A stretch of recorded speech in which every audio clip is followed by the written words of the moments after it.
Ayan guys, napakaraming dahon ng sili ay mga siling hinog. Ayan oh. Oh.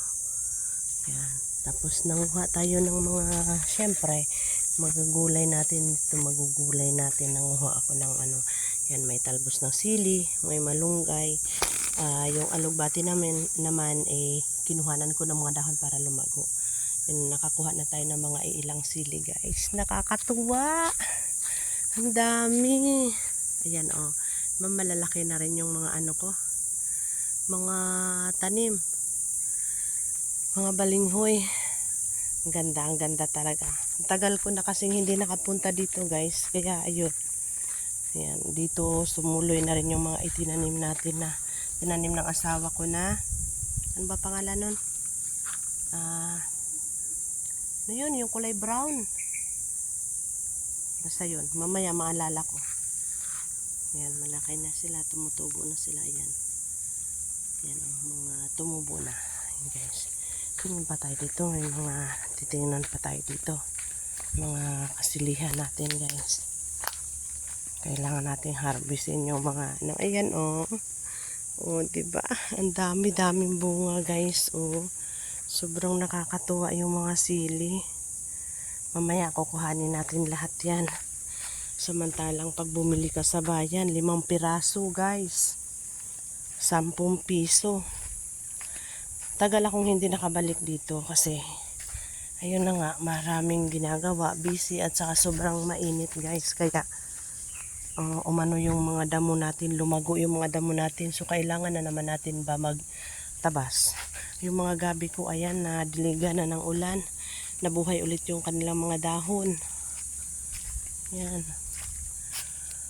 Yung marang may mga bunga pa rin, pero sana matuloy yung pagbubunga nila kasi ang dami nilang mga dapat magiging bunga. Nasa dulo na siya ng ano, pero hindi pa siya ano talaga. Pag nakita natin lumabas na yung ano ng marang, ay ayun na yung sinasabi na talagang ano na siya, marang na. Yan, duhat naman. Tingnan natin kung ano meron nangyari sa mga duhat. Parang wala nakikitang bunga. Nasaan na yung mga bunga ng duhat? Bakit parang wala mga bunga ang duhat? Ano nangyari? Ang dami-daming dahon niya tapos nawala yung mga bunga. Ay bulaklak dati. Ay meron, madami pala. Ayan guys oh, malalaki na yung mga duhat. Yan, hindi ko lang makita doon sa taas kasi mataas lang siguro o malabo yung aking paningin. Bahala na kayong tumingin guys. Naku po, ito yung sinasabi ko na kailangan kong matalian. Ayan oh, tingnan mo yung nakalagay sa ano. Ayan, 3 na sila. So kailangan ko talaga silang ilagay sa sako. Kasi pag hindi nakalagay sa sako, masisira sila. Tingin tayo ng mga saging guys. Bakit yung mga saging ay mga maliliit? Hinog na ba yun? No, yun oh.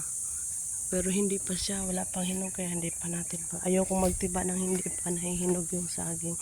Ayan, may bunga yung guyabano. Hey! Yan, may bunga yung guyabano guys. Ayun oh. Ayun oh, sa wakas. Makakakain din ng guyabano. Paborito ko yan sa lahat ng pagkain. Uupuan ko talaga yan kahit mangilo na yung ngipin ko, talagang guyabano pa rin ako. Parang wala man ako nakikita ang mga hinog na saging. Kailangan ko ng saging ba? Gusto kong kumain ng saging. Oh, yung pinya nangatumba na.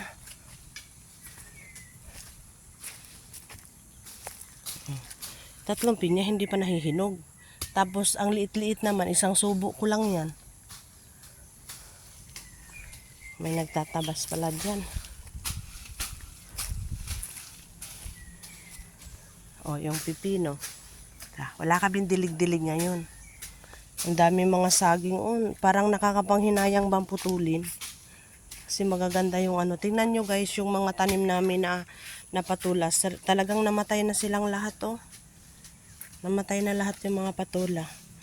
Yung kinuha ko yung ano niya. Ayan oh. Wala, patay lahat dahil sobrang init talaga, hindi nakayanan. Tapos umulan siya ng kaunti, tapos yan wala na. Na mga to, oh, maliit pa pero magulang na, tanggalin natin ha. Magulang na siya guys.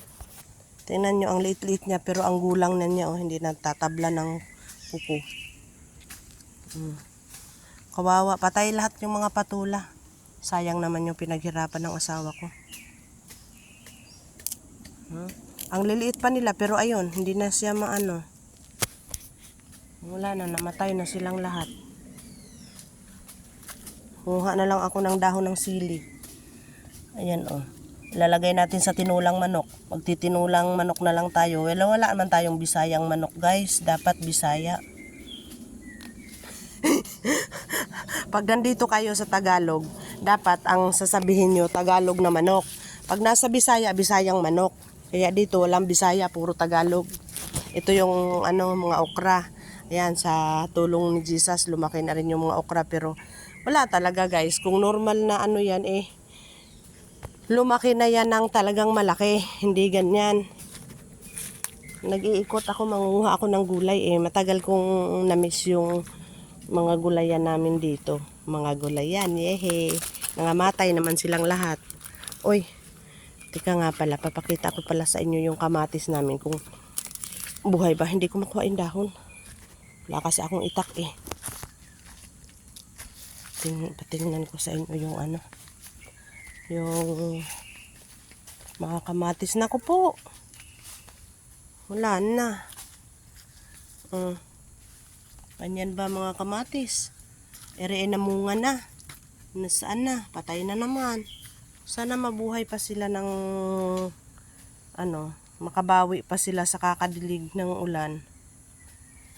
Kaya lang hindi ko alam na paano makabawi sila. Hindi ko alam paano sila makabawi. Nakakalungkot naman. Kasi talagang yan ay pinaghirapan ng asawa ko talagang yan. Itanim ng ganyan. Pinaghirapang maghakot ng tubig sa malayo para madiligan. Pero guys, talagang sabi nga pagka hindi talaga para sa atin hindi talaga mapupunta sa atin. Kaya tingin pa tayo ng ibang mga guys. Kung yung chesa ko, ayun, mangunguha tayo mamaya ng chesa. Marami ng hinog yan. Marami ng magulang. Pahihinugin ko na lang sa bahay. Yan lang, dito tayo. Wala makitang saging guys. Gusto ko manguha ng saging. Yung mga nyug naman, bumabagsak nang hindi pa nasa tamang gulang. Aray ko, muntika na ako doon Yung saging, hindi pa ready yung saging. Dadalhin ko sana. Dadala sana ako, kaya lang hindi pa siya. Dito wala pa.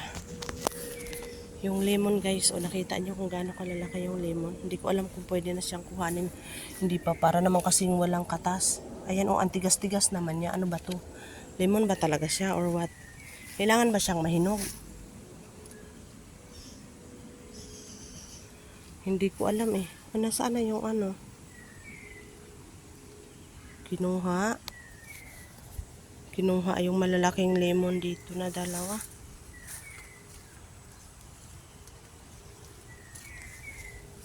Ito. Doon na wala na. Walang paano. Sana may yung mga tanglad natin guys. Yan nasukal na. Kailangan na sila kailangan ng damuhan. Yan malalaki na yung ating mga tanglad. Yan, buhay na sila guys. Yan Yan, buhay na yung mga tanglad natin. Yun yung saging hindi pa hinog.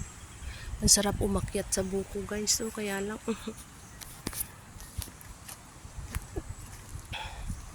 mataba na kasi ako, kaya hindi na ako makakaakyat. Kung hindi lang ako mataba, akyatin ko talaga yan. Kaya lang mas mabigat na yung katawan ko sa buko.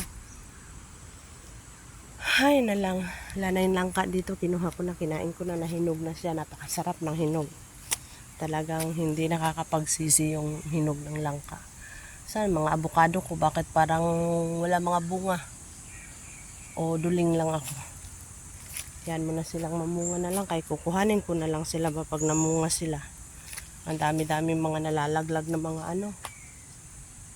Tawag nun? Mangga. Yan, ang daming mangga dyan. Wala namang mangunguha. Kaya mabubulok lang yan sila riyan. Bulukan lang ang usapan dito eh. Kasi pag wala talagang mangunguha, mabubulok lang talaga yan. Tapos yung kamansi doon guys, mangunguha tayo ng buto. Mamaya pa mong pulutin natin yung mga nangalaglag doon, kuhanin natin yung mga buto. Yung bayabas wala ng laman. Ay, maraming hinog yung bayabas. Kaya lang hindi pa ako pwedeng kumain, kuhanin ko lang siya. Yan, tapos ano bang susunod na hakbang? Mungha muna tayo ng malunggay. Kasi pag yung bayabas ay nakita at nakuha ko, sigurado ako ngangat-ngatin ko yan. Kaya kailangan mapahuli siyang kuhanin. Diba? Para-paraan lang yan guys. Kasi pag kinuha ko ngayon yan, naku po, delikado. Ayan, mungha tayo ng mga malunggay. Kita nyo ba? Ayan oh. Kita ko nga eh. Ayun pa oh. Ginanguha na ako ha para dumami yung malunggay natin kasi maglaga tayo at ng ano maggawa tayo ng sinabawan na ano ba yun, hindi ko makikita, hindi ko makita kung ano yan, bala yan dyan. Ayan o guys, ang gaganda ng mga halaman o diba, malalaki ng bubuyog. Ayan pa o, ayun may mga dahon, ay bunga pa yung sili. Kuhanin natin to yun mamaya guys. So ang dami yung mga hinog. Meron pa dito, tingnan pa natin. Oh, may mga nyug na nalaglag. Ano ba to? Dadalhin natin to guys. Lahat ng madadala natin, dalahin natin yan. Kaya magata tayo doon ng ano, ng sili. Gusto nyo guys, magata tayo ng sili ba? Bicol Express ba? Yan, titignan natin yung mga sili dito. Nag-iikot lang tayo guys kasi titignan natin kung ano ng kalagayan ng ating asyenda. Asyenda Mujica.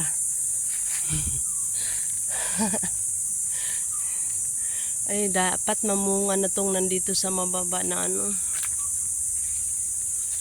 Namarang, hindi pa eh. Yan guys, kuhanin natin, pipitasin na natin to. Kasi uunahan na naman ako ng ibon. Marami pa tayong kukuhanin guys. Diba? Tapos